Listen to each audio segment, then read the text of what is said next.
The transport ship hummed softly as it glided into orbit around Xylar 9, a remote research station that floated like a silver jewel against the blackness of space. The station belonged to the Vrithari, a species renowned across the galaxy for their intellect, discipline, and strict adherence to protocol. They had observed countless newcomers, but the arrival of humans was always rare, and always watched closely. Among the passengers, one man immediately drew attention. Captain Elias Cade, a human of average height and unassuming build, moved through the ship's narrow corridors with calm precision. His boots clicked softly against the metal floor as he checked systems, adjusted panels, and even tightened a loose conduit with bare hands. The Vrithari scanning systems lit up as he passed by. Their internal sensors, capable of reading even the smallest biological anomalies, froze for a fraction of a second. Red warning lines blinked across monitors. 17 fractures detected. 17. In any other species, this would have been catastrophic. Limbs could have been useless, vital organs compromised, survival impossible. Yet Elias walked as if nothing were wrong, bending, twisting, and stretching without the slightest hint of discomfort. The Vrithari scientists exchanged looks of disbelief. They had monitored thousands of species, from the gelatinous morans that could survive in molten planets, to the metallic Tavrians that could endure extreme radiation. But no creature had ever survived such trauma in so many places without showing immediate signs of damage. "Is this a sensor error?" whispered Vrethkal, a young Vrithari researcher. His elongated fingers hovered over the touchpad, recalibrating the scan. The readout remained the same. 17 fractures, and yet, the human moved effortlessly. From across the lab, Dr. Selanir, the station's chief medical scientist, tilted her head. "Not an error. The fractures are real. But the biological response, unusual. He is functional. Entirely functional." Elias, oblivious to the debate, bent down to inspect a small leak in the ship's oxygen conduit. His hands, calloused and quick, replaced a broken seal with a temporary fix. He stood, straightened his uniform, and gave a small shrug. "What is it with humans?" muttered Vrethkal under his breath. Elias heard nothing. Humans, he thought, were used to facing challenges with whatever tools were available. A fracture, a burn, or even a shattered limb could slow some species, but humans kept moving. Survival was not just about strength or armor. It was about persistence, imagination, and stubbornness. The docking procedure completed, and the transport ship linked securely to the station. The airlock hissed open and the human crew stepped into the Vrithari corridors. The aliens watched closely, their multiple eyes scanning, recording, analyzing. Every movement, every word, every glance of the humans was a potential data point. Elias walked beside the station's liaison. Tavar, a tall, spindly Vrithari with translucent skin and a voice like chimes. "I suppose you want to run scans," Elias said lightly, gesturing to the scanning panels embedded in the walls. "Go ahead. You might learn something." Tavar paused, startled by the confidence in the human's tone. Most species reacted to scanners with fear, discomfort, or caution. Elias seemed amused. The scanning began. Lights of every color traced over his body. Subcutaneous fractures, microtears, past injuries that should have made him limp. Everything lit up in the monitors. The readouts confirmed what the Vrithari already suspected. Elias had survived injuries that would have ended most lives. "Remarkable," whispered Dr. Selanir. 17 fractures, yet no physiological collapse. Pain tolerance exceeds known thresholds. Musculoskeletal regeneration is faster than our estimates, and his neurological responses remain normal. Elias, still watching calmly, finally spoke. "I guess humans are a little unpredictable." The Vrithari did not have a word for humor. They only had fascination, confusion, and an unspoken sense of wariness. Unpredictability was dangerous. It made species difficult to control, hard to predict, and sometimes astonishing. Later, in the station's main observation hall, Elias met with the other crew members. They were a mix of engineers, scientists, and explorers, all chatting quietly about their arrival. He smiled at them, checking the ship's systems on a handheld interface. "Looks like the air filtration is a little off," he said. "I'll recalibrate it before we do anything else." He moved through the station with confidence, as if it were a familiar home rather than a foreign world. The Vrithari observers followed discreetly. Their notes were meticulous, their records detailed. Every step Elias took, every tool he used, every small improvisation was catalogued. But what intrigued them most was his resilience. An hour later, an accident occurred. A maintenance drone, misaligned, struck one of the overhead conduits. Sparks flew, and a small section of the corridor was suddenly ablaze. Most species would have panicked, moved back, or waited for assistance. Elias, however, grabbed a nearby extinguisher, assessed the fire's path, and advanced calmly. He moved through the smoke, putting out the flames section by section. When it was over, he patted the drone and checked the conduit again. A small smoke trail rose from a bent pipe, but nothing was critical. "Did you see that?" Vrethkal asked, voice trembling slightly. He just walked through fire like it was nothing. 17 fractures and he just shrugged. Dr. Selenir nodded slowly. "Humans are not like us. They do not operate under the same rules. Their bodies should have failed. Yet they endure. They improvise. They survive. And they even seem to enjoy it." Elias returned to the group, wiping his hands. "What, was it that bad?" he asked with a grin. Tavar blinked. "Your species is extraordinary." Elias shrugged again. "We try to be." The Vrithari began to realize that the human strength was not in his bones or muscles alone. It was in his spirit, the ability to push through danger, to adapt to the unexpected, and to remain calm under conditions that would terrify others. By the end of the day, the station's command council had convened. They debated the implications of hosting humans. Some argued caution. Humans were unpredictable, potentially dangerous, and impossible to study using conventional methods. Others saw opportunity. These creatures could survive environments no one else could, endure stresses their technology could not replicate, and offer insights into resilience itself. Meanwhile, Elias moved through the station, interacting politely with the aliens, repairing minor malfunctions, and quietly observing the strange technology. He listened more than he spoke, and when he did speak, it was simple, clear, and effective.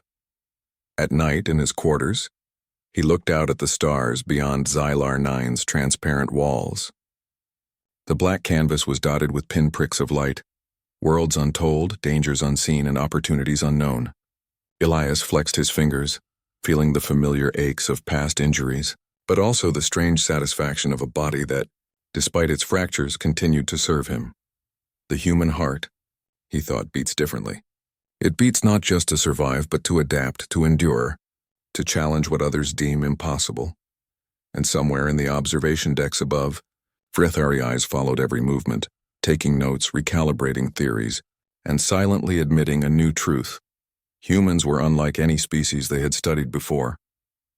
By the end of Part 1, the aliens understood one thing with chilling clarity. A human could survive where others would fail. And Captain Elias Cade, with his 17 fractures and calm shrug, had already begun to teach them a lesson they would never forget. The morning sun, or rather the distant stars' rays filtered through the station's observation panels, lit the corridors of Xylar 9 in a pale blue glow. The Vrithari Council had convened early, their long, translucent fingers tapping on glass consoles as they debated the next step. They had watched Captain Elias Cade for one day, and already their theories about human fragility were shattered. "Prepare the testing chamber," Dr. Selenir instructed. "We need to know the limits of this species." Elias, having overheard some of the conversation, merely smiled. He had encountered strange species before, faced unexpected challenges, and had learned early in life that curiosity and caution often walk together. The testing chamber was vast, a dome of polished metal with multiple environmental controls. Gravity could be adjusted, temperature shifted, atmospheric composition modified, and physical obstacles introduced. In short, it was a place where the Vrithari could replicate almost any hazardous scenario known in the galaxy. "Good morning, Captain," Tavar greeted, leading him into the chamber. "You understand this is for research?" Elias shrugged. "Research is fine. Just don't expect me to break anything on purpose." Tavar tilted his head. Humans were always casual, even in dangerous situations. It unnerved the Vrithari. The first test began. Gravity fluctuated rapidly, swinging between half of Earth's gravity and nearly twice what humans were used to. Even with his 17 past fractures, Elias adapted immediately. He moved slowly at first, feeling the tension in his joints, then began to walk, then jog, and finally run. Every step was precise. Every jump calculated. The monitors lit up. Data streamed in faster than the scientists could record. Bone density, muscular response, joint stability, all extraordinary. Pain indicators minimal. Neurological response optimal. Impossible, muttered Vrethkal, as he watched Elias leap across the uneven platforms without hesitation. He should collapse. Every system shows stress beyond survivable limits. Elias landed softly, straightened his shoulders, and said lightly, "Feels like a morning jog." The next phase tested pain tolerance. Small electrical pulses were applied to various muscle groups, enough to elicit discomfort in most species. In humans, pain is both a warning and a guide. Elias flinched slightly, adjusted his stance, then continued without slowing. Dr. Selenir leaned closer to the readouts. The human nervous system is responding normally, but the behavioral adaptation is extraordinary. He anticipates the stimulus and compensates instantly. Elias looked at the alien scientist and raised an eyebrow. "I've had worse back home during training drills." The Vrethari did not have a concept of humor, but they began to sense something else. Confidence rooted in experience, not arrogance. Elias was calm not because he could endure, but because he knew he would endure. Next, the chamber introduced physical obstacles, collapsing platforms, swinging mechanical arms, and artificial fire bursts. Other species, even the strongest, would have retreated. Elias moved like a shadow among chaos. He climbed, ducked, rolled, and even pushed aside debris that blocked his path. Every movement was efficient, precise, and adaptive. One particularly complex obstacle, a falling metal lattice, would have crushed any unprepared creature. Elias calculated the timing instinctively, moved under the lattice just as it struck the ground, and continued without a pause. The Vrethari scientists were silent for a long moment. Then Tavar whispered, "His species does not behave like any we know. It is unpredictable." "Not just unpredictable," said Dr. Selenir, her voice tense. "It is adaptive in real time. His body and mind respond as one unit. This is more than resilience. This is evolution in motion." Elias reached the final section of the chamber, an elevated platform above a simulated lava pit. The heat sensors read extreme levels. The friction from the platform beneath him made his skin burn slightly, but he adjusted instantly. His muscles tensed, his breathing slowed, and he stepped forward. A small fracture in his wrist, old and barely noticeable, flared in pain. Most species would stop, scream, or collapse. Elias paused for a fraction of a second, assessed the risk, and continued. Every step was calculated, every movement a balance between caution and efficiency. The monitors exploded with data. Vrethari researchers gasped at the results. Heat resistance, muscular coordination, and neural adaptation all exceeded the known biological maximums. Finally, the chamber quieted. Elias stepped down, wiped sweat from his brow, and looked at the Vrethari observing him. "Was that the test? If so, I'll take a break." The aliens did not speak for several moments. Words seemed insufficient. The human had survived tests that would have killed or incapacitated any other species known to them. Dr. Selenir finally spoke. "Captain Cade, you may not realize it, but you have just redefined our understanding of biology." Elias shrugged lightly as though it were nothing. "I just do what I have to. Nothing fancy." But the Vrethari were not convinced. This was not just survival. This was efficiency under extreme stress, a combination of instinct, training, and adaptability that could not be replicated artificially. To test mental resilience, the Vrethari introduced a psychological component next. The chamber simulated isolation, sudden threats, and unexpected challenges. A holographic simulation created hostile creatures that lunged toward him, walls that closed in, and alarms that blared unpredictably. Elias did not panic. He assessed, calculated, and acted. When a creature attacked, he redirected it with a piece of equipment. When the walls began to close, he measured the timing and ran at the exact moment. He solved each problem logically, creatively, and efficiently. The scientists observed, stunned. In every scenario, Elias demonstrated something no other species had shown: human ingenuity under pressure. "Every species adapts according to parameters we can predict," Tavar whispered. "Humans, they create parameters as they move. They invent the solution in real time." Elias finally stopped, breathing normally, even as the holographic threat system continued. "That's fun," he said quietly. "You can turn it off now." The Vrethari did so. The chamber fell silent. Elias, unharmed and composed, leaned against a railing, his eyes scanning the data readouts flashing across the monitors. "Captain," Dr. Selenir said carefully, "we have a question. How do you endure so much?" Elias considered this. "I grew up learning that falling down isn't the end. You get up. You figure it out. You keep moving. It's not magic, it's habit." The aliens did not fully understand the concept of habit intertwined with survival. Their species followed rigid programming, learned rules, and adapted slowly. Humans, this one human, had combined instinct, experience, and determination to survive where logic alone would fail. By the end of the day, Elias had completed every test, each one more challenging than the last. He had navigated extreme gravity, pain, fire, and psychological pressure.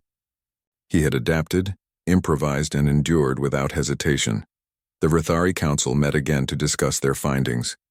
Opinions were divided. Some feared humans as uncontrollable variables, too unpredictable for safety. Others saw the potential to learn from them, to understand survival strategies that could benefit their own species in ways previously unimaginable. Elias, in his quarters that night, cleaned his tools and stretched his muscles. The old fractures still throbbed slightly, reminders of past battles and accidents, but they did not hinder him. To him, pain was temporary and endurance was a way of life. Outside, the station's observation panels reflected the endless stars, each one a distant challenge, a reminder that the universe was vast, dangerous, and unpredictable. Elias knew humans thrived in such conditions, and somewhere above, the Vrithari watched, their minds racing, realizing a truth that would change their understanding forever. Human resilience was not just a biological phenomenon. It was a combination of courage, intelligence, and adaptability that no machine or alien technology could replicate. Elias lay down, closing his eyes, ready for the next day.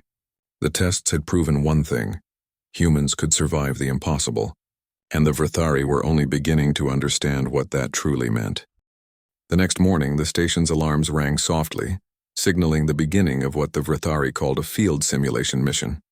Unlike the controlled environment of the testing chamber, this was a larger, more unpredictable scenario. It was designed to replicate hostile conditions, crumbling terrain, unstable gravity fields, and environmental hazards that had ended countless lives in the past. Captain Elias Cade stood at the entry bay, watching the simulation unfold through the observation panels. He had seen a few projections before, but nothing could fully prepare him for the scale of the simulation. Massive rock formations jutted from the floor, suspended platforms swung in irregular patterns, and streams of simulated lava flowed unpredictably. Artificial storms raged overhead and erratic energy pulses shot across the open area. "Tavar," Elias asked, adjusting his utility belt. "You sure this won't break me?" Tavar's eyes widened slightly. "Captain, this is far beyond any hazard your species should survive. Most will fail instantly. The probability of complete injury or death is..." "Hi," Elias only smiled. "I like numbers, but I prefer results." The Vrithari scientists initiated the simulation. Platforms shifted, debris fell, and gravity pulsed in strange waves. Sensors tracked every movement, every heartbeat, and every micro-adjustment of muscles and bones. Elias took a deep breath and stepped forward. Immediately, his instincts kicked in. A collapsing metal lattice swung toward him, but he rolled underneath, landing softly on one bent knee. His wrist, which carried an old fracture, flared slightly, but he ignored it. Humans, he knew, survived pain by focusing on the next step, not the past injury. The first obstacle was a narrow ledge over a pit of simulated molten rock. The ledge quaked with every step, threatening to throw him off balance.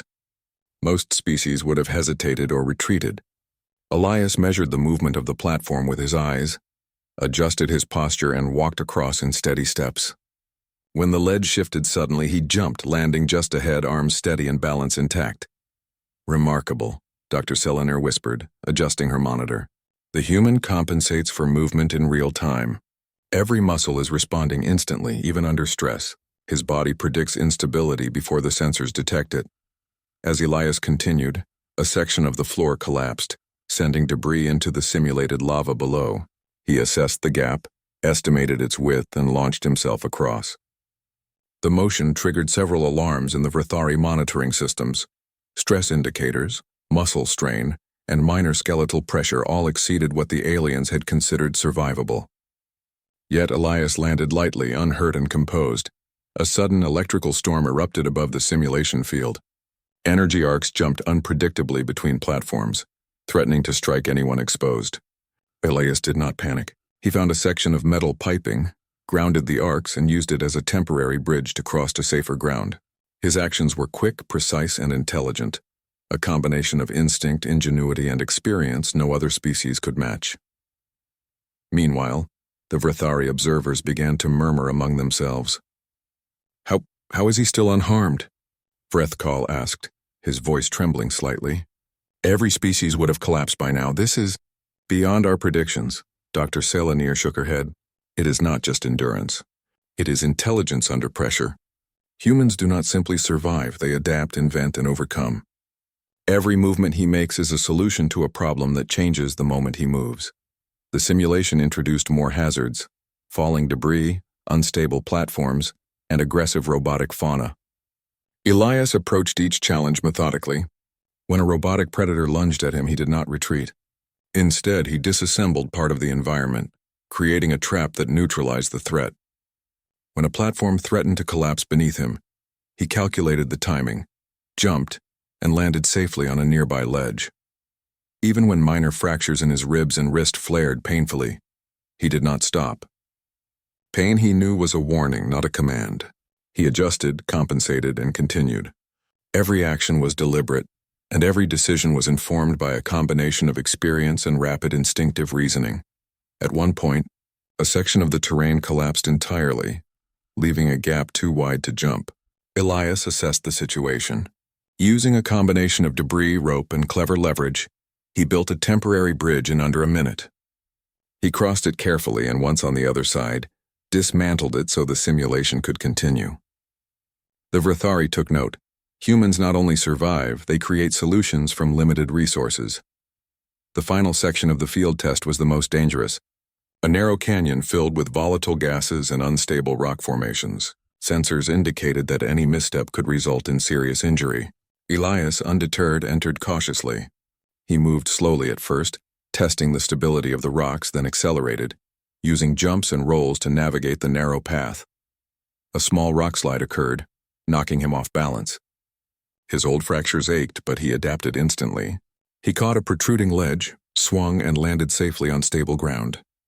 In one swift motion, he had avoided disaster entirely. By the end of the simulation, Elias had traversed the entire field without serious injury. His minor aches and flare-ups were expected, given his past fractures, but nothing had slowed him down. He stood at the exit, wiping sweat from his brow, and looked at the Vrithari observers with a calm expression. "You survived everything," Tivar said, disbelief heavy in his voice. "No species should have survived this." Elias shrugged. "Survive? Sure, I've had worse on Earth during training exercises. You just make things fancy." The Vrithari were silent. They had come expecting a controlled observation, but what they witnessed was human improvisation, courage, and adaptability under extreme stress. Every micro-movement, every decision, every adjustment was a testament to something their logic could not predict: the human spirit. Dr. Selanir adjusted her notes. "It is not biology alone. It is everything. Experience, instinct, intelligence, and creativity. Humans survive because they do not rely on a single factor. They use every tool, every skill, every part of themselves to keep going." Elias finally relaxed. He had faced fire, collapsing platforms, robotic predators, and dangerous environmental conditions. Each challenge would have been deadly to most species, yet he had emerged intact. And while his body bore reminders of old fractures, his spirit remained unbroken, calm, and steady. Later, the Vrithari Council convened. Opinions varied wildly. Some feared humans were too unpredictable, too adaptive, and potentially dangerous. Others marveled at their capabilities, suggesting that understanding humans could offer insights into survival strategies no alien species had ever known. "Captain Cade," Dr. Selanir finally said in a formal tone, "you have proven something extraordinary. Your species does not simply survive, they thrive under conditions that should be fatal. Can you explain why?" Elias considered the question. "We grow up facing challenges, we adapt. Pain, danger, even failure, it teaches us. Every problem has a solution if you're willing to think, move, and try. That's all it is." No magic, no miracles, just humans figuring it out. The Vrithari did not fully comprehend this. Their species was precise, logical, and methodical. Humans, they realized, operated on unpredictability, intuition, and rapid improvisation. It was a combination their sensors could read but not predict. As the day ended, Elias returned to his quarters. He cleaned his tools, stretched his muscles, and reflected on the mission. The minor flare-ups of old fractures ached slightly, but they were reminders, not obstacles. Pain was temporary. Survival required action. Outside, Xylar 9 floated silently against the vastness of space. Stars blinked in the distance, planets glimmered faintly, and comets streaked across the void. The human had not only survived the impossible, but had imposed his own rhythm on chaos, creating solutions in real time where others would have perished. The Vrithari observers left for the night, minds buzzing with analysis and speculation. They had witnessed something unprecedented, a species that could endure, adapt, and invent solutions in moments of life-threatening danger. A species whose resilience was not only physical but mental, emotional, and strategic. Elias lay on his cot, closing his eyes. The universe was full of dangers, full of unknown challenges, and full of moments that would test every being. He welcomed it. Survival, he thought, was not a question of avoiding danger. It was about facing it, adapting and moving forward, and somewhere above, the Vrithari continued their silent observations, realizing a truth that would reshape their understanding of life in the galaxy. Humans were more than biology. They were a force of adaptation, courage, and ingenuity that no sensor could predict, no algorithm could calculate, and no other species could match. The field test had ended, but the lessons it revealed were only beginning. Captain Elias Cade, with 17 fractures and a steady shrug, had proven that humans were capable of facing the impossible and emerging stronger, smarter, and undefeated. The Vrithari Council had gathered early, their translucent bodies casting strange reflections on the polished floor of Xylar 9. They had observed Elias Cade in controlled tests, in simulations, and in hazard chambers. Now they wanted to see him in a real mission, outside the safety of the station. The assignment was simple on paper, but deadly in reality. The human would enter a volatile asteroid field, a natural labyrinth of jagged rock, high-speed debris, and fluctuating gravity. Sensors indicated unpredictable energy pulses from nearby stars, creating hazards for even the most advanced navigators. Captain Cade, Tavar said, leading him to the transport pod. This mission is extremely dangerous. The probability of survival for any species is low. Elias strapped into the pod with calm precision. I've seen worse, he said. You can tell me how low the odds are later. The pod rocketed out of the station, slipping through the asteroid field with steady thrusters. The rocks collided softly against shields, sparks flaring as instruments detected the chaotic field. Most species would have panicked under such conditions, but Elias worked quickly, adjusting thrusters, stabilizing shields, and calculating every trajectory instinctively. The first challenge appeared within minutes. A cluster of fast-moving asteroids cut across his path. Sensors predicted near-certain collision. Elias did not hesitate. He tilted the pod, navigating between the rocks with precision no algorithm could anticipate. One asteroid grazed the hull, triggering alarms, but the pod remained intact. The Vrithari monitors lit up. Incredible, muttered Dr. Selenir. His responses are beyond prediction. He anticipates the environment rather than reacts to it. Then came a sudden electrical storm. Cosmic energy arcs jumped unpredictably between asteroids, threatening to disable pod systems. Elias did not panic. He rerouted power, used the pod's manipulators to adjust shielding, and even deployed a makeshift deflector shield using cargo containers. Every move was rapid, precise, and creative. Tavar's voice trembled in the monitor. He is improvising solutions we did not account for. No species could do this under real conditions. The human encountered further hazards, rock slides within tunnels, volatile gas pockets, and gravitational anomalies that threatened to pull the pod into spinning debris. At each turn, Elias adapted. He calculated the force of gravity, predicted the movement of asteroids, and modified the pod's thrusters in real time. At one point, a massive chunk of rock separated from a nearby asteroid, falling toward the pod with lethal speed. Elias had only a few seconds. Without hesitation, he anchored the pod's manipulators to the smaller rocks around him.